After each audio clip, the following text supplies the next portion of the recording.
उज़्बिल्लाहिमिनश्शैतानिर्रजीम बिस्मिल्लाहिर्रहमानिर्रहीम। Lecture number 24, chapter number 8, waves. Waves chapter में remaining discussion हमारे पास जो था वो ऑर्गन पाइप का था। याद रखिए, ऑर्गन पाइप आपके पास वो डिवाइस है जिसमें हम एयर कॉलम को रिजोनेट करते हैं टू प्रोड्यूस अ साउंड, जिसमें हम एयर कॉलम को रेजोनेट करते हैं टू प्रोड्यूस अ साउंड। ठीक है, उसको बेसिकली हम ऑर्गन पाइप कहते हैं। ठीक है, देखिए कभी कभी आप विसल बजाते हैं ना इस तरह, तो इसमें आप देखिए ये आपके पास एयर कॉलम है, एयर कॉलम को रेजोनेट किया जाता है और जब एयर कॉलम रेजोनेट होते हैं तो साउंड प्रोड्यूस करता है। बांसुरी जो है, बांसुरी आप बजाते हैं तो उसमें से एयर कॉलम जब रेजोनेट होगा तब उससे विसल या साउंड प्रोड्यूस होगा, अदरवाइज उससे साउंड प्रोड्यूस नहीं होगा। तो ऑर्गन पाइप वो डिवाइस है जिसमें एयर कॉलम को रेजोनेट किया जाता है टू प्रोड्यूस अ साउंड, तो उसको बेसिकली हम ऑर्गन पाइप कहते हैं। ठीक है, और इसको हम आम जिंदगी में बांसुरी कहते हैं। ऑर्गन पाइप में आप लोगों ने देखा होगा कि लिप होता है, लिप। आप विसल बजाते ना, आप बांसुरी बजाते हैं, लिप में आप एयर जेट भेजते हैं। एयर जेट जाता है, जब वो रिफ्लेक्ट होता है और ओपन माउथ से निकलता है तो वो अपने पीछे रेयरफेक्शन को छोड़ता है। ठीक है, कंप्रेशन हम भेजते हैं, जब वो ओपन माउथ से निकलता है रेयरफेक्शन उससे बन जाता है तो sound wave, air column resonate, sound produce हो जाता है। ठीक है, तो मैं ऑर्गन पाइप के बजाय यहां पर लिख लेता हूं closed pipe, closed organ pipe. ये आपके पास क्लोज्ड पाइप, उसका एक एंड आपके पास क्लोज है और दूसरा आपके पास ओपन, तो ये आपके पास क्लोज्ड पाइप। दूसरा मैं लिख रहा हूं ओपन पाइप, ओपन पाइप, उसके दोनों एंड आपके पास ओपन हो, उसके दोनों एंड आपके पास ओपन हो। ठीक है, देखिए इसका ये साइड ओपन है, ये क्लोज है, इसके दोनों साइड्स आपके पास ओपन है। ये आपके पास string, where string is fixed at both end, ये दोनों एंड पे स्ट्रिंग आपके पास जो है वो फिक्स्ड है। ठीक है, और ये आपके पास string which is fix at one end end free at other end, ये एक एंड से फिक्स है, दूसरे से फ्री है, ये दोनों एंड से आपके पास फिक्स है। तो ये चार एग्जांपल्स मैं कंपेयर कर रहा हूं क्योंकि एमसीक्यूज में चारों से आपके पास क्वेश्चंस आ सकते हैं, तो चारों को एक साथ में अगर हम डिस्कस कर लेंगे तो आपको कंसेप्ट क्लियर हो जाएगा और अगर कोई प्रॉब्लम है तो वो भी हल हो जाएगा। ठीक है, अच्छा, अब जब हम एयर कॉलम को बेचते हैं, जब हम एयर कॉलम को बेचते हैं मतलब एयर को बेचते हैं, तो air will be compress compress compress compress, यहां पर आपके पास डिस्प्लेसमेंट क्या बन जाएगा, जीरो। यह आपके पास डिस्प्लेसमेंट जीरो। अगर मैं डायग्राम से शो करूं, यहां पर आपके पास displacement maximum amplitude, displacement decrease, displacement decrease, और यहां पर डिस्प्लेसमेंट जीरो। जब यहां पर यहां से ये वापस जाएगा, ये वापस आपके पास जाएगा, ठीक है, तो यहां पर जब वापस निकलेगा तो डिस्प्लेसमेंट फिर आपके पास मैक्सिमम, डिस्प्लेसमेंट फिर आपके पास जो है वो मैक्सिमम बन जाता है। यहां पर डिस्प्लेसमेंट मैक्सिमम, यहां पर आपके पास डिस्प्लेसमेंट जीरो, ये आपके पास डिस्प्लेसमेंट जीरो, ये आपके पास डिस्प्लेसमेंट मैक्सिमम। ठीक है, तो देखिए हमारे पास स्टैंडिंग वेव्स में वो पार्ट जहां पर डिस्प्लेसमेंट मैक्सिमम होता है उसको हम एंटी नोड कहते हैं, उसको हम क्या कहते हैं, एंटी नोड कहते हैं। तो याद रखिए, ओपन माउथ पे आपके पास एंटी नोड होगा, डिस्प्लेसमेंट जीरो, तो क्लोज एंड पे आपके पास क्या होगा, नोड होगा। ठीक है, यहां पर आपके पास क्लोज साइड पे नोड और यहां पर आपके पास क्या होगा, ये एंटी नोड, क्योंकि स्टैंडिंग वेव्स में वो पार्ट जहां पर डिस्प्लेसमेंट मैक्सिमम होता है उसको हम एंटी नोड कहते हैं, और जहां पर डिस्प्लेसमेंट जीरो होता है उसको हम नोड कहते हैं, उसको हम क्या कहते हैं, नोड कहते हैं। ठीक है, तो ये आपके पास एंटी नोड, ये आपके पास नोड। ठीक है, तो इसका मतलब ये है कि मैं आपसे अगर पूछ लो कि स्टैंडिंग वेव्स के कितने पार्ट्स में एक नोड होता है और एक एंटी नोड होता है, तो हाफ लूप, हाफ लूप में आपके पास एक नोड होता है और एक आपके पास एंटी नोड होता है। तो क्लोज्ड पाइप में हाफ लूप आपके पास बनता है, हाफ लूप आपके पास बनता है। अच्छा, ओपन माउथ पे हमेशा एंटी नोड होगा और क्लोज एंड पे हमेशा नोड होगा। और देखिए, आप लोगों ने फर्स्ट ईयर प्रैक्टिकल नोटबुक में देखा होगा, हमारे पास दो एक्सपेरिमेंट्स है। ठीक है, द स्पीड ऑफ साउंड और wavelength of sound by using resonance tube. Resonance tube से हम वेवलेंथ ऑफ साउंड को मालूम करते हैं। ठीक है, तो उसमें लिखा गया है कि anti node exactly open mouth पे नहीं होता। मतलब अगर ये आपके पास क्लोज्ड पाइप है, देखिए इसका एक एंड क्लोज है, ये ओपन, तो एंटी नोड एग्जैक्टली यहां पर नहीं होता, बल्कि इससे थोड़ा सा ऊपर होता है, इससे थोड़ा सा ऊपर होता है। और कितना आपके पास ऊपर होता है? अगर आप इस पाइप के डायमीटर को मालूम करें और उस डायमीटर को आप 0.3 के साथ मल्टीप्लाई करें, या इसको लिखा गया है 30% of a diameter, 30% of a diameter.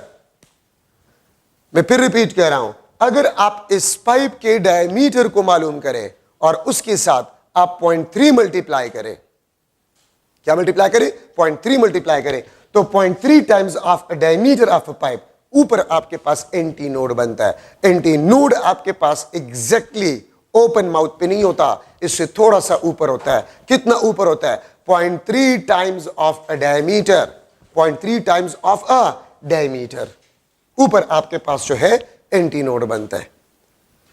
ठीक है, तो ये बात याद रखें एमसीक्यूज के लिए, ये भी आपके पास जरूरी है। अच्छा, ओपन माउथ पे एंटी नोड होगा, क्लोज एंड पे हमेशा आपके पास नोड होगा। अब इसके कितने माउथ ओपन है? इसके 2 माउथ ओपन है, तो इसमें 2 एंटी नोड होने चाहिए, तो आपके पास 2 हाफ लूप बन जाएंगे। 2 हाफ लूप, एक हाफ लूप का एंटी नोड, ये आपके पास एक हाफ लूप का एंटी नोड। तो ओपन माउथ पे आपके पास एंटी नोड्स होंगे। तो 2 हाफ लूप, ये भी आपके पास फंडामेंटल फ्रीक्वेंसी पे, ये भी फंडामेंटल फ्रीक्वेंसी पे, ये भी फंडामेंटल फ्रीक्वेंसी पे, ये भी आपके पास फंडामेंटल फ्रीक्वेंसी पे। तो याद रखें, अगर एक पाइप क्लोज्ड पाइप हो, मींस एक एंड क्लोज दूसरा ओपन, क्लोज्ड आर्गन पाइप हो तो क्लोज एंड पे नोड होगा और ओपन माउथ पे आपके पास एंटी नोड होगा। फंडामेंटल फ्रीक्वेंसी पे हाफ लूप इसमें बनेगा। ठीक है, अगर मैं इससे ये हटा दूं तो आपके पास एंटी नोड ओपन माउथ पे आपके पास बनेगा। ठीक है, इसके 2 माउथ ओपन है तो 2 एंटी नोड होने चाहिए। ठीक है, नोड बिल्कुल सेंटर पे आपके पास होगा। ये भी फंडामेंटल फ्रीक्वेंसी पे, लोवेस्ट पॉसिबल फ्रीक्वेंसी पे, ये भी लोवेस्ट पॉसिबल फ्रीक्वेंसी पे, ये भी लोवेस्ट पॉसिबल फ्रीक्वेंसी पे, ये भी लोवेस्ट पॉसिबल फ्रीक्वेंसी। इसमें हाफ लूप से कम लूप नहीं बन सकता, इसमें 2 हाफ लूप से कम लूप्स नहीं बन सकते, इसमें एक कंप्लीट लूप, इसमें आपके पास हाफ लूप। ठीक है, और ये चारों केसेस फंडामेंटल फ्रीक्वेंसी पे आपके पास है। अब देखिए, अगर मैं फंडामेंटल फ्रीक्वेंसीज का मालूम करना चाहूं, F1 is equal to V divide by lambda 1, V divide by lambda 1। ये आपके पास लेंथ ऑफ अ पाइप है, ये आपके पास लेंथ ऑफ अ पाइप है। Length of a pipe means length of the air column in a pipe. ठीक है, तो ये लेंथ आपके पास ये किस चीज के बराबर है? This is equal to lambda 1 divide by 4, क्योंकि मैंने आपको लास्ट लेक्चर में बताया था the length of single loop lambda by 2 और हाफ लूप लैम्डा बाय 4। तो लैम्डा 1 आपके पास बन जाएगा, लैम्डा 1 आपके पास बन जाएगा 4L। तो आपके पास फंडामेंटल फ्रीक्वेंसी बन जाएगा V divide bye 4L। This is the fundamental frequency. यहां पर आ जाए fundamental frequency V divide by lambda 1। और देखिए, इसमें आपके पास 2 हाफ लूप बनते हैं, इसमें आपके पास 2 हाफ लूप बनते हैं। 2 हाफ लूप का मतलब आपके पास क्या होता है? 1 कंप्लीट लूप, 1 कंप्लीट लूप। ठीक है, तो मैं यहां पर लिख लूंगा L is equal to lambda 1 divide by 2।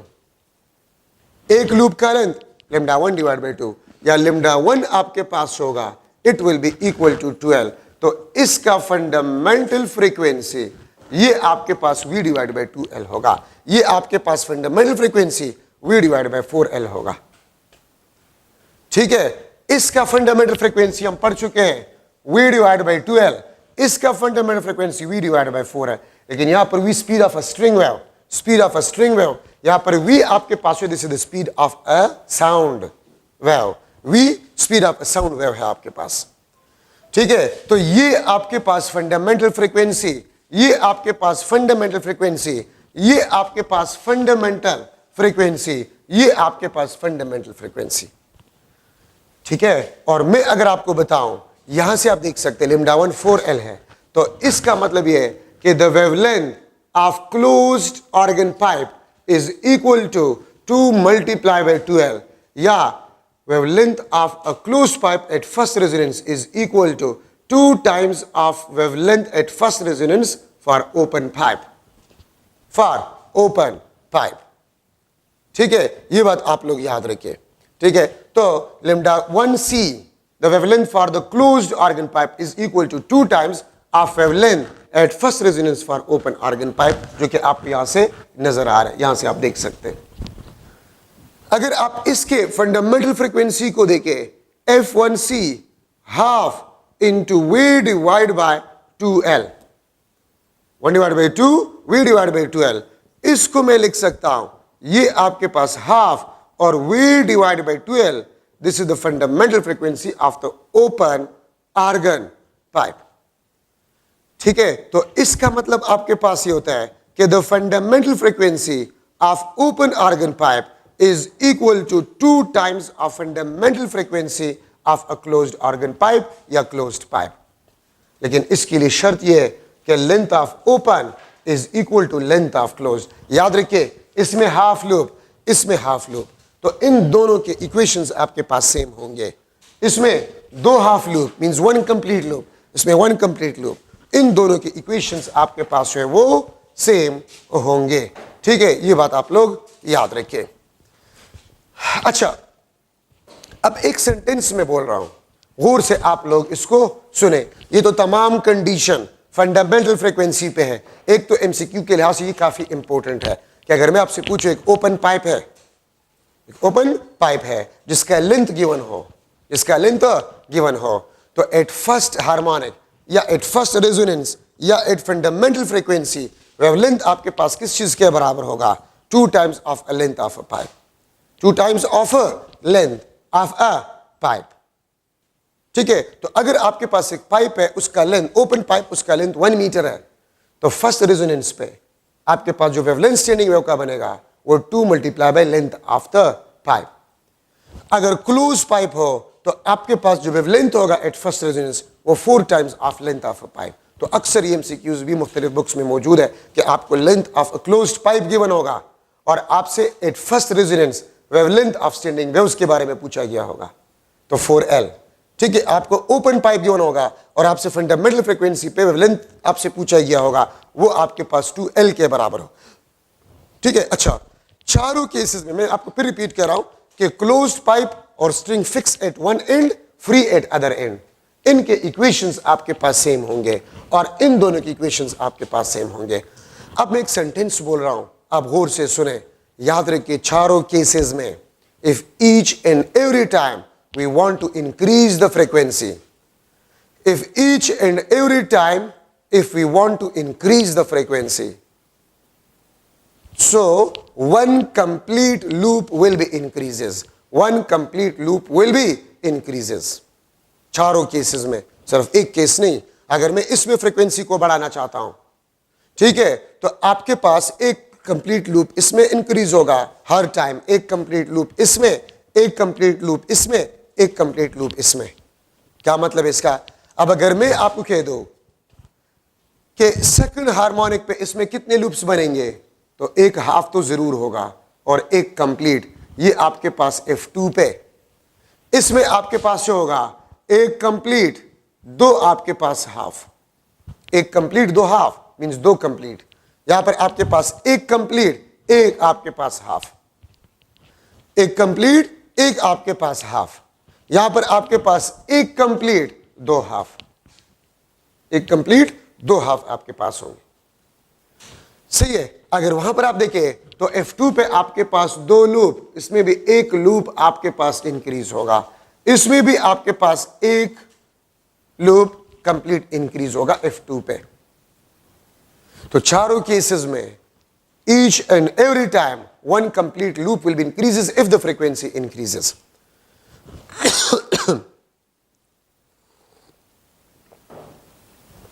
अच्छा, अब अगर आप इसको देखें थोड़ा सा, अब अगर आप लोग इसको देखें F2 पे, ये तो आपके पास सारे फंडामेंटल फ्रीक्वेंसी पे बात थी।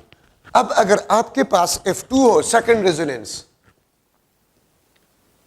सेकंड रेजोनेंस, तो F2 आपके पास V divide by lambda 2, V divide by lambda 2, ठीक है। अच्छा, अब ये देखिए, एक हाफ लूप का लेंथ लेमडा बाय 4, एक हाफ लूप का लेंथ लेमडा बाय 4, तो आप ये देखिए ये कितने लूप हो गए हाफ, एक दो ये तीन हाफ हो गए, एक कंप्लीट एक हाफ मींस 3 हाफ। तो आप वेवलेंथ को देख सकते, लिखेंगे 4L divide bye 3, number of loops increase, तो आपको पता होना चाहिए कि वेवलेंथ विल बी डिक्रीज, और फ्रीक्वेंसी आपके पास शो होगा V डिवाइड बाय लेमडा 2, ये 4L डिवाइड बाय 3, F2 आपके पास शो है 3 into V divide bye 4L, ये आपके पास 3F1, ठीक है। यहां पर आप इस ओपन पाइप में आ जाए, ओपन पाइप में अगर आप लोग देखें सेकंड हार्मोनिक पे F2 पे, F2 is equal to V divide by lambda 2, ठीक है। अच्छा, अब आपके पास पहले एक कंप्लीट लूप था या दो हाफ थे, अब दो कंप्लीट है, तो आपके पास जो लेंथ होगा वो 2 लेमडा 2 डिवाइड बाय 2, क्योंकि मैंने आपको कहा था एक कंप्लीट लूप का लेंथ लेमडा बाय 2, सो दो कंप्लीट लूप का लेंथ 2 लेमडा बाय 2, ठीक है, 2 लेमडा बाय 2, या लेमडा 2 में लिखूंगा 12 डिवाइड बाय 2, ठीक है। तो F2 आपके पास V डिवाइड बाय L, या इसको मैं लिख सकता हूं 2 टाइम्स ऑफ F1। तो देखिए मैं आपके लिए और भी आसान कर लेता हूं, इसमें F2 पे, F1 पे इसमें कितने लूप्स बन रहे थे, एक हाफ, F2 पे सेकंड रेजोनेंस पे एक कंप्लीट एक हाफ, तो कितने हाफ हो गए, 3 हाफ हो गए। तो पहले एक हाफ, अब 3 हाफ, तो फ्रीक्वेंसी 3 टाइम्स, क्या आपको नजर आ रहा है, फ्रीक्वेंसी 3 टाइम्स। अगर मैं लिख लो F3 थर्ड रेजोनेंस पे एक कंप्लीट लूप और इंक्रीज होगा, एक कंप्लीट लूप और इंक्रीज होगा, एक लूप एक और इंक्रीज होगा, तो 2 लूप्स, 2 कंप्लीट लूप्स और एक हाफ लूप। F3 पे 2 कंप्लीट एक हाफ, कितने हाफ हो गए, 5 हाफ हो गए। तो अगर 5 आपके पास हाफ हो गए तो ये आपके पास 5 टाइम्स F1, ठीक है। और लेमडा 3 आपके पास होगा वो 4L डिवाइड बाय 5 होगा। यहां पर पहले एक F1 पे पहले एक कंप्लीट था, F2 पे 2 कंप्लीट, फ्रीक्वेंसी डबल, और F3 पे 3 लूप्स होंगे, फ्रीक्वेंसी 3 टाइम्स, और वेवलेंथ आपके पास है 2L डिवाइड बाय 3, ठीक है। अब अगर मैं इसको जनरलाइज करूं, Fn is equal to 2n-1 into F1, या 2n-1 V divide bye 4L, ये आपके पास nth हार्मोनिक। 2n-1 क्या शो करते हैं, ऑड। क्यों ऑड, F1 पे एक हाफ, F2 पे 3 हाफ, मतलब एक कंप्लीट एक हाफ मींस 3 हाफ, F3 पे 2 कंप्लीट एक हाफ, तो 2 कंप्लीट 4 हाफ हो गए और एक हाफ 5 हाफ हो गए, तो 5। तो मतलब ये है कि अगर एक पाइप क्लोज्ड पाइप हो, फिर उसकी जो फ्रीक्वेंसीज होंगे for harmonic, that will be equal to odd multiple of fundamental frequency, F1, 3F1, 5F1, 7F1, 9F1, 11F1, इस तरह जाते जाए। और वेवलेंथ आपके पास क्या होगा, वेवलेंथ आपके पास 4L divide by 2n-1, 4L आपके पास जो है डिवाइड बाय 2n-1, ये आपके पास जो है वेवलेंथ होगा, ठीक है। Lambda n is equal to 4L divide by 2n-1, और 2n-1 आपको क्या देते हैं, ऑड नंबर। तो याद रखिए अगर फ्रीक्वेंसी ऑड टाइम इंक्रीज होता है तो wavelength odd time decrease, 4L divide bye 1, 4L divide bye 3, 4L divide bye 5, 4L divide bye 7, 4L divide bye 9, 4L divide bye 11। तो अगर फ्रीक्वेंसी ऑड टाइम इंक्रीज होता है तो वेवलेंथ इन टाइम डिक्रीज होता है, सॉरी ऑड टाइम डिक्रीज होता है, लेकिन speed of a sound it will be remain same or constant. अगर आप इसको जनरलाइज करें तो Fn is equal to n times of F1, या इसको मैं लिख सकता हूं n times of V divide by 2L, और वेवलेंथ आपके पास होगा 2L डिवाइड बाय n। तो ओपन पाइप का frequency n time increase, open pipe का फ्रीक्वेंसी n टाइम इंक्रीज और वेवलेंथ आपके पास n टाइम डिक्रीज, लेकिन speed of a sound wave remain same. और ये इक्वेशन इसके लिए भी है और ये इक्वेशंस इसके लिए भी है। ठीक है, तो ये आपके पास क्लोज्ड पाइप, ये आपके पास open pipe, string fix at both end, ये आपके पास string fix at one end end free at other end. अब इसमें से अगर आप देखें, मैं चलो यहीं पर कर लेता हूं, तो ये आपके पास वेवलेंथ और फ्रीक्वेंसीज बन गए। अच्छा, मैंने पहले भी आपको बताया था, ठीक है, कि the fundamental frequency of open organ pipe is equal to 2 times of fundamental frequency of closed organ pipe, अगर ओपन और क्लोज्ड का लेंथ आपके पास क्या हो, सेम हो। अगर ओपन और क्लोज का लेंथ आपके पास सेम हो तो फिर fundamental frequency of open organ pipe is equal to 2 times of fundamental frequency of closed organ pipe. और अगर आप डायग्राम से देखना चाहते हैं तो मैंने लेक्चर के स्टार्ट में कहा था कि फंडामेंटल फ्रीक्वेंसी पे इसमें कितने लूप्स बनते हैं, 2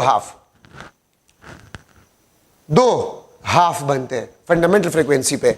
इसमें कितने बनते हैं, इसमें 1 हाफ बनता है, इसमें 2 हाफ, इसमें 1 हाफ, तो इसमें 2 हाफ, इसका फ्रीक्वेंसी डबल है ना, 2 हाफ तो फ्रीक्वेंसी डबल है इसका, इसके मुकाबले में। ठीक है, so the fundamental frequency of open organ pipe is equal to 2 times of fundamental frequency of a closed organ pipe if the length of open and closed is a same. अच्छा, फिर देखिए, अगर मैं लिख लो Fn C divide by FnO, FnC ये आपके पास क्लोज्ड, ये क्लोज्ड, ये FnC, तो 2n minus 1 into V divide by 4LC divide by FnO, ये आपके पास FnO है, तो ये आपके पास n into V divide by 2L, और L के साथ में O लिख लूंगा। सही है, तो आपके पास बन जाएगा V और ये V, ये आपके पास 2 2 2 जा 4, तो मैं लिख लूंगा FnC divide by FnO, this is equal to 2n minus 1, ये LO ऊपर चला जाएगा, LO डिवाइड बाय ये 2 नीचे आ जाएगा, 2n इंटू LC। और अगर आप लोगों को याद हो, अगर पाइप आपके पास ओपन हो या क्लोज हो तो फंडामेंटल फ्रीक्वेंसी आपके पास, fundamental frequency of closed inversely proportional to the length of a closed pipe. Fundamental frequency of open organ pipe is inversely proportional to the length of open organ pipe. और अगर string हो तो string का भी frequency length के inversely proportional है। अगर string दोनों एंड से फिक्स हो या एक एंड से फिक्स और दूसरे से ओपन, तो फ्रीक्वेंसी आपके पास फंडामेंटल फ्रीक्वेंसी जो होगा वो लेंथ के इनवर्सली प्रोपोर्शनल है। तो देखिए, मैं आपसे ये क्वेश्चन भी कर सकता हूं, एक लेट सपोज ओपन पाइप था, उसका फ्रीक्वेंसी f था, अगर मैं उसको 2 इक्वल हिस्सों में तकसीम करूं तो एक हिस्से का फंडामेंटल फ्रीक्वेंसी क्या बन जाएगा, तो लेंथ हाफ, ओपन पाइप का frequency will be double, frequency will be double. मैं आपसे यह भी पूछ सकता हूं कि लेट सपोज एक ओपन पाइप था, ओपन पाइप, और उसका फ्रीक्वेंसी था f, उसका फ्रीक्वेंसी f था, ओपन पाइप था, फ्रीक्वेंसी f था, अगर उसका मैंने एक एंड क्लोज किया तो फिर फ्रीक्वेंसी क्या होगा, तो आपने एक एंड क्लोज किया, ठीक है, फ्रीक्वेंसी क्या होगा, हाफ हो जाएगा, क्योंकि क्लोज पाइप का फ्रीक्वेंसी ओपन के मुकाबले में हाफ है। ये एमसीक्यूज होते हैं, ये कंसेप्ट होते हैं। पाइप था, ओपन था, उसका फ्रीक्वेंसी f था, अगर उसके एक एंड को हमने क्लोज किया तो क्लोज्ड पाइप बना। और अभी हम पढ़ चुके हैं कि F1O is equal to 2 times of F1C या F1C is equal to F1O divide by 2। और अगर मैं इस तरह कह दूं कि क्लोज्ड पाइप था, फ्रीक्वेंसी F था, अगर मैं उसका दूसरा साइड भी खोल लूं तो फिर फ्रीक्वेंसी फंडामेंटल क्या बन जाएगा? डबल। यही आपके पास कंसेप्चुअल लर्निंग होता है, ठीक है। अच्छा, अब ये देखिए FNC क्लोज्ड, उसका लेंथ नीचे है, FNO उसका लेंथ ऊपर है। क्यों? Because the frequency is inversely proportional to the length. अगर मैं लिख लो if LO is equal to LC तो फिर ये कैंसिल हो जाएंगे और आपके पास बन जाएगा FNC divide by FNO is equal to 2n minus 1 divide by 2n। फिर आपके पास रेशियो इसके बराबर होगा 2n minus 1 divide by 2n, ठीक है। FNC divide by FNO this is equal to 2n minus 1 divide by 2n, ठीक है। तो ये आपके पास रेशियो, अगर मैं लिख लो F3C divide by F3O, F3C divide by F3O, तो वहां पर n आप 3 पुट करें तो 2 multiply by 3 minus 1 divide by 2 multiply by 3, ये आपके पास 5 divide by 6। So the ratio of third harmonic of closed pipe to the third harmonic of open organ pipe is equal to 5 divided by 6, is equal to 5 divided by 6। अगर मैं लिख लो F1C divided by F1O, F1C divided by F1O, ये किस चीज के बराबर होगा? 2 1 are 2 minus 1, ये इस फार्मूले में पुट कर रहा हूं, तो ये आपके पास बन जाएगा LO divided by 2 times of LC। Even fundamental frequency of closed, fundamental frequency of open, this is equal to LO divided by 2LC। अब देखिए अगर LO और LC बराबर कैंसिल तो आपके पास वही चीज आ जाएगा जो मैं लिख चुका हूं, F1O is equal to 2 times of F1C, वो आपके पास आ जाएगा, ठीक है। अगर मैं लिख लो LO is equal to LC, वो आ जाएगा, ठीक है। अब देखिए इस किस्म के MCQs आपके पास आ जाएंगे। MCQ, if F1O is equal to F1C then LO will be equal to dash times of LC, तो A option 2LC, B option LC divide by 2, C option 4LC, D option आपके पास जो है LC divide by 4। तो इसमें क्या होगा? तो देखिए मैंने ऊपर लिखा है अगर फंडामेंटल फ्रीक्वेंसी ओपन और क्लोज्ड का बराबर हो जाए तो फिर ओपन का लेंथ आपने क्या रखना होगा? तो आप ये देखिए F1C divide by F1O LO divide by 2LC। अगर LO को मैं 2LC रख लूं कैंसल, ठीक है। तो आपके पास LO अगर 2LC हो मतलब ओपन ऑर्गन पाइप के लेंथ को अगर आप डबल करें, ओपन ऑर्गन पाइप के लेंथ को अगर आप डबल करें क्लोज के मुकाबले में, तो फिर fundamental frequency of open and closed will be same और इक्वल, ठीक है। या मैं इस तरह भी कह सकता हूं कि अगर आप क्लोज्ड पाइप के लेंथ को हाफ करें, क्लोज्ड पाइप के लेंथ को हाफ करें, तो फिर fundamental frequency of open and length organ pipe will be same, and this is also important, ठीक है। तो आपके पास में LO, अब देखिए मैं अगर आपसे पूछूं LO में क्या रख लूं? If F1C is equal to 2 times of F1O, MCQ, open organ pipe का लेंथ में क्या रख लूं? In terms of closed organ pipe length, if the fundamental frequency of a closed pipe is equal to 2 times of fundamental frequency of a open organ pipe, तो यहां पर देखिए LO अगर मैं 4LC पुट करूं, ये 2LC है, तो LC के साथ कैंसिल 2, ठीक है। तो LO आपके पास क्या होगा? 4LC। अब उसमें आपके पास ऑप्शन, करेक्ट ऑप्शन 4LC आएगा इसके लिए। तो ये फार्मूला है, इससे आप आसानी से मालूम कर सकते हैं कि मैं ओपन ऑर्गन पाइप के लेंथ को क्या रख लूं या क्लोज्ड ऑर्गन पाइप के लेंथ को क्या रख लूं। जो क्वेश्चन आपसे पूछा है ये उसके मुताबिक से आप करें। अच्छा, अब आप लोगों ने ये भी पढ़ा कि open pipe, if one 2F1, 3F1, 4F1 इस तरह जाते जाए। ये किस पाइप के लिए? ये क्लोज्ड के ओपन के लिए है, ये ओपन के लिए है। और क्लोज्ड के लिए आपके पास क्या है? क्लोज्ड के लिए F1, 3F1, 5F1, 7F1 इस तरह जाए। ये क्लोज्ड पाइप के लिए, वो ओपन के लिए। तो आपसे पूछा जा सकता है कि ओपन पाइप और क्लोज्ड पाइप में कौन सा पाइप आपको ज्यादा हार्मोनिक्स देंगे? कौन सा पाइप आपको ज्यादा हार्मोनिक्स देंगे? ओपन। ओपन आपको ज्यादा हार्मोनिक्स देंगे। क्यों?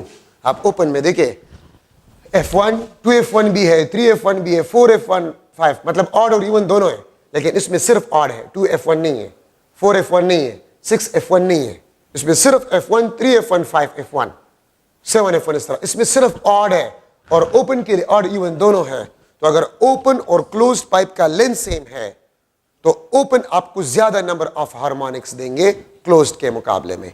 सामने है, ठीक है, आप देख सकते हैं।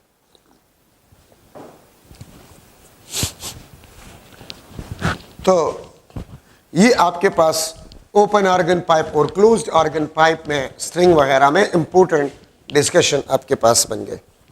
अच्छा, आप लोगों ने पढ़ा होगा रेजोनेंस ट्यूब।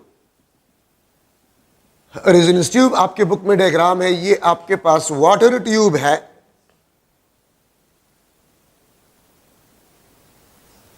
ये आपके पास वाटर ट्यूब,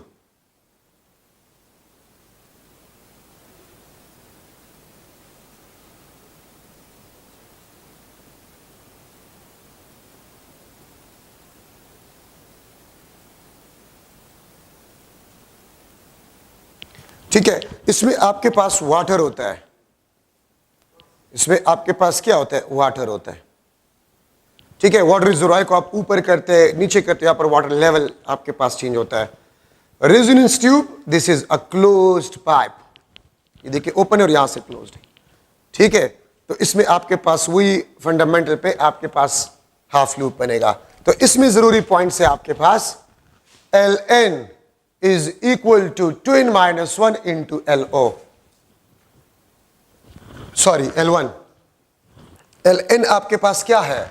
Ln आपके पास nth रेजोनेंस लेंथ है, nth रेजोनेंस लेंथ। और L1 आपके पास जो है ये फर्स्ट रेजोनेंस लेंथ है। ये nth रेजोनेंस लेंथ, ये आपके पास फर्स्ट रेजोनेंस लेंथ है। और ये ऑड, ये 2n-1 ये आपको ऑड के बारे में बताता है, ये आपको ऑड के बारे में बताता है। This is nth resonance length, this is first resonance length, ये आपके पास ऑड, ठीक है। तो देखिए अगर मैं लिख लूं आपके पास L2 वो 3L1 होगा, L3 5L1 होगा, L4 7L1 होगा, इस तरह जाते जाए, ठीक है। तो फर्स्ट रेजोनेंस लेंथ अगर आपको गिवन हो और आपसे पूछ लिया जाए कि सेकंड रेजोनेंस लेंथ क्या होगा, अगर मैं लिख लूं MCQ L1 आपके पास 15 सेंटीमीटर है, ठीक है, and it resonate with F1 is equal to 400 hertz. 400 hertz frequency वाले ट्यूनिंग 4 के साथ 15 सेंटीमीटर लेंथ रेजोनेट हो जाए, सो मैं आपसे पूछ सकता हूं सेकंड रेजोनेंस लेंथ क्या होगा? सेकंड रेजोनेंस लेंथ आपके पास क्या होगा और इसके लिए रेजोनेटिंग फ्रीक्वेंसी क्या होगा? सेकंड रेजोनेटिंग फ्रीक्वेंसी L3 क्या होगा? थर्ड रेजोनेटिंग लेंथ, और इसका रेजोनेटिंग फ्रीक्वेंसी क्या होगा? ये मुख्तलिफ क्वेश्चन में आपसे पूछ सकते। तो सेकंड रेजोनेंस लेंथ 3L1, ठीक है, ये 45 सेंटीमीटर होगा। F2 3F1 ऑड नंबर है आपके पास, ठीक है, तो F1 400 है, ये 1200 हर्ट्ज। तो 45 सेंटीमीटर 1200 हर्ट्ज के साथ रेजोनेट होगा। 15 सेंटीमीटर अगर 400 हर्ट्ज के साथ रेजोनेट हुआ तो 45 सेंटीमीटर 1200 हर्ट्ज के साथ रेजोनेट होगा। L3 आपके पास जो है ये 5L1, ठीक है, 5L1, और आपके पास 15 मल्टीप्लाई बाय 5, तो ये आपके पास 75 सेंटीमीटर होगा। और ये आपके पास 5F1 2000 हर्ट्ज के साथ ये रेजोनेट होगा। क्यों? क्लोज्ड पाइप की जो फ्रीक्वेंसी होता है वो odd multiple of fundamental frequency, और रेजोनेटिंग लेंथ आपके पास जो होता है वो odd multiple of first resonating length होगा आपके पास। अगर मैं इस तरह लिख लूं MCQ, second resonating length of resonance tube, second resonating length of a resonance tube is 75 centimeter. 75 centimeter. Resonate with tuning fork having 1500 hertz frequency. Second resonance length of resonance tube is 75 centimeter. Resonate with tuning fork having 1500 hertz frequency. Then first resonating length क्या होगा और इसका frequency क्या होगा? तो L1 is equal to L divided by L3 divided by 3 और F1 F3 divided by 3. तो L1 आपके पास बन जाएगा 25 सेंटीमीटर और F1 आपके पास क्या बन जाएगा 500 हर्ट्ज। 500 हर्ट्ज आपके पास बन जाएगा। ठीक है, तो ये आपके पास तरीके, ये फार्मूला है और मैंने आपको बता दिया कि ट्रिक इसका क्या है। ठीक है, resonance tube is basically the closed pipe. तो क्लोज्ड पाइप वाले कंसेप्ट फ्रीक्वेंसी वाले इसमें इस्तेमाल होंगे।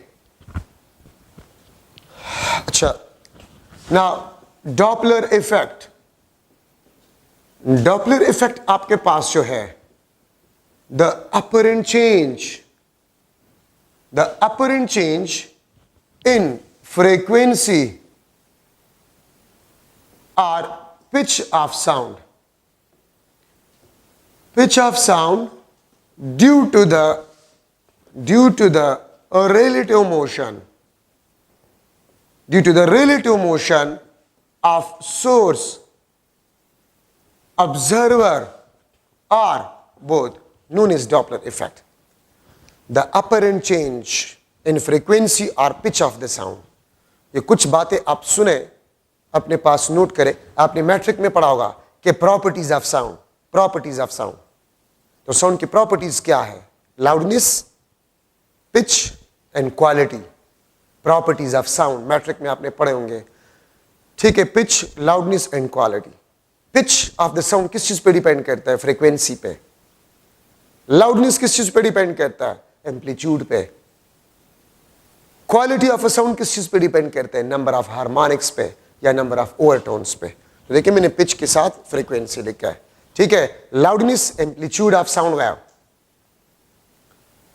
Loudness amplitude of the sound wave, pitch frequency of the sound wave और quality of sound number of harmonics या नंबर ऑफ ओवरटोन।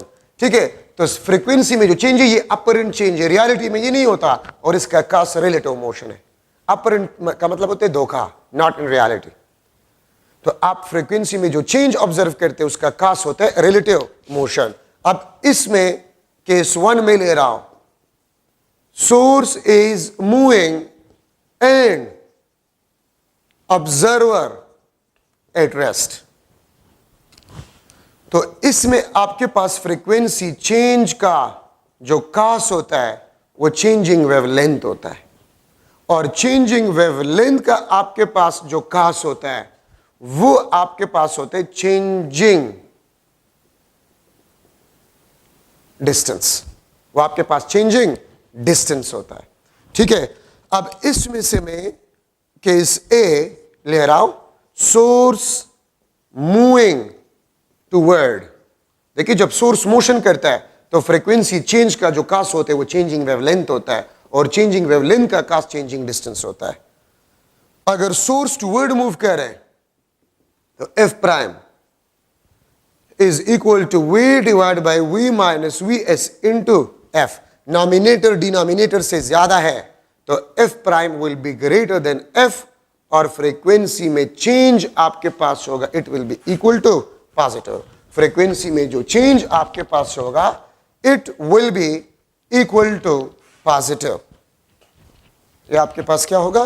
पॉजिटिव होगा। इसका मतलब ये है वी एस किस चीज को रिप्रेजेंट करते हैं? Speed of a source, V speed of a sound, F prime the frequency which we observe, F the original frequency of a source, original frequency of a source, frequency observe, V speed of sound, V S आपके पास speed of a source. ठीक है, तो ये आपके पास F prime. और देखिए इसमें एमसीक्यूज किस किस्म के आपके पास आ सकते हैं। अगर मैं लिख लो source moving toward a stationary observer with half of speed of sound, with half of speed of a sound, then frequency observed will be dash, frequency observed will be dash।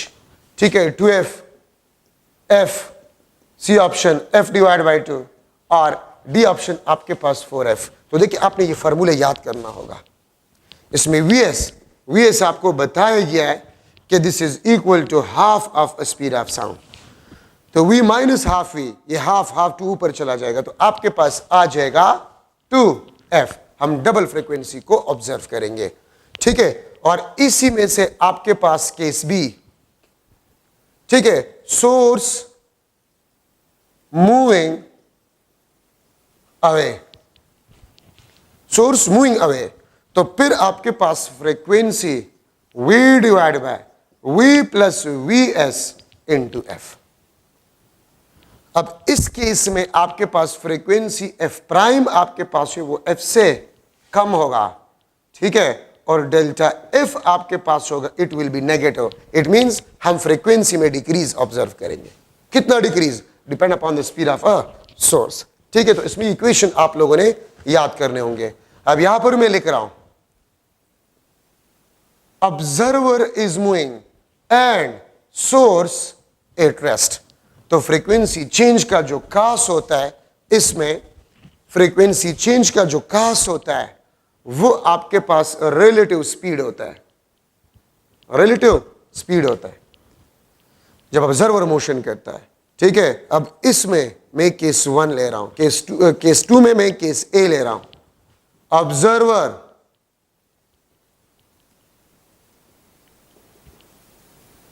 Moving toward, observer moving toward, तो F prime is equal to V plus V observer divide by V into F.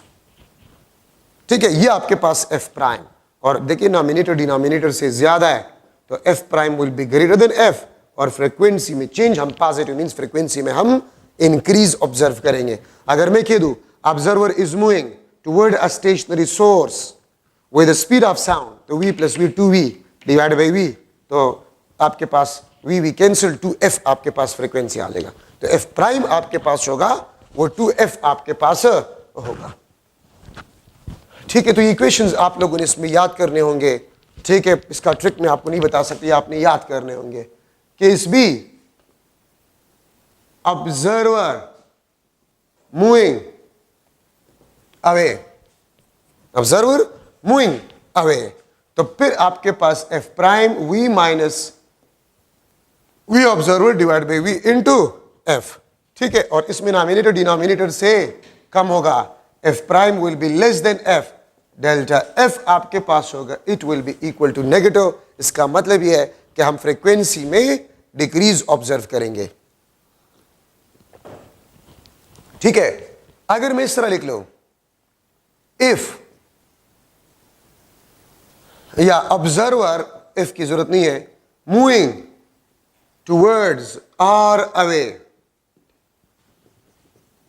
From stationary source, observer moving toward or away from stationary source, तो फिर क्या होगा? f prime, देखिए ये toward यहां पर plus है, तो v plus V observer divide by v into F. Toward पहले है, अवे बाद में है, तो अवे में देखिए माइनस आता है, दिस इज माइनस, तो प्लस ऊपर है माइनस नीचे है। अगर मैं इसको इस तरह लिख लूं observer moving away or toward from stationary source. अब देखिए यहां पर अगर देखें टूवर्ड पहले था, अवे बाद में था, अब यहां पर अवे पहले है। तो अगर अवे पहले तो एफ प्राइम आपके पास जो होगा वी अवे पहले V minus V observer divide by V into F, और टूवर्ड बाद में है तो प्लस नीचे, प्लस नीचे। देखिए यहां पर प्लस ऊपर था, माइनस नीचे था, यहां पर माइनस ऊपर है, प्लस नीचे है। तो एक छोटा सा पॉइंट अक्सर इसमें स्टूडेंट्स कंफ्यूज हो जाता है। अगर मैं एमसीक्यू बना लूं, if observer is moving towards or away from stationary source then the frequency observed will be dash. ये ए ऑप्शन, ये बी ऑप्शन, सी कुछ और, डी कुछ और, ये आंसर होगा, ये वाला नहीं। टुवर्ड पहले है तो प्लस ऊपर, क्योंकि टुवर्ड में प्लस आता है, टुवर्ड में प्लस आता है, ये देख सकते हैं, तो प्लस ऊपर। अवे में माइनस आता है, अवे नीचे। और अगर अवे पहले हो टुवर्ड्स बाद में हो तो V minus plus V observer divide by V into F. ठीक है, तो फिर आपने ये लिखना होगा। अगर मैं लिख लू both observer and source moving towards or away, both observer and source moving toward are away, तो f प्राइम v toward पहले है तो v प्लस v observer, और सोर्स के लिए v minus V S into F. ये towards पहले है तो मैंने टुवर्ड्स वाले केसेस पहले लिख लिए। अवे बाद में है तो इसके नीचे माइनस और इसके नीचे प्लस। अगर मैं अवे पहले करूं टुवर्ड बाद में तो इसका माइनस ऊपर प्लस नीचे, इसका प्लस ऊपर माइनस नीचे। तो एक छोटा सा पॉइंट होता है, इसको आप जहन में बैठा दें। ठीक है, अगर टुवर्ड्स पहले हो तो ऊपर वाले साइन जो होंगे, अगर टुवर्ड्स पहले तो ऊपर वाले साइन टुवर्ड्स वाले होंगे, अवे बाद में तो नीचे वाले अवे के लिए जो साइन है वो होंगे। This is the important points in a Doppler effect. और याद रखिए डॉपलर इफेक्ट आपके पास जो होता है, डॉपलर इफेक्ट आपके पास जो होता है, this is not only for the sound wave, ये लाइट वेव्स के लिए भी इस्तेमाल होते हैं। रडार सिस्टम, सोनार्स, ठीक है, स्पीड ऑफ व्हीकल्स जो मेजर किए जाते हैं, ठीक है, वो बेसिकली डॉपलर इफेक्ट के प्रिंसिपल पे काम करते हैं। अगर मैं आपसे पूछूं एक स्टार था, वो पहले रेड नजर आ रहा था, रेड, और फिर कुछ दिनों बाद हमने देखा वो व्हाइट नजर आ रहा है। पहले रेड फ्रीक्वेंसी कम, व्हाइट का फ्रीक्वेंसी ज्यादा होता है, इसका मतलब है लाइट की फ्रीक्वेंसी बढ़ रही है। तो अगर फ्रीक्वेंसी बढ़ रही है इसका मतलब है कि स्टार और अर्थ के दरमियान डिस्टेंस डिक्रीज हो रहा है, रिलेटिव डिस्टेंस डिक्रीज हो रहा है। और अगर एक स्टार आपको व्हाइट नजर आ रहा था लेकिन कुछ दिनों बाद आप उसको देख रहे वो रेड नजर आ रहा है, तो रेड का फ्रीक्वेंसी व्हाइट से कम होता है, फ्रीक्वेंसी डिक्रीज। इसका मतलब होता है कि the distance between star and earth is a decreasing. तो डॉपलर इफेक्ट लाइट वेव्स के लिए भी है, सिर्फ साउंड वेव्स के लिए नहीं है। ठीक है, तो आपका चैप्टर नंबर 8 भी इंशाल्लाह खत्म हो गया। 9 चैप्टर हम शुरू करेंगे। उम्मीद है तमाम पॉइंट्स जो एमसीक्यूज लिहाज से जरूरी है वो मैंने आपको बता दिए। इंशाल्लाह कोई प्रॉब्लम आपको नहीं होगा। Thank you so much.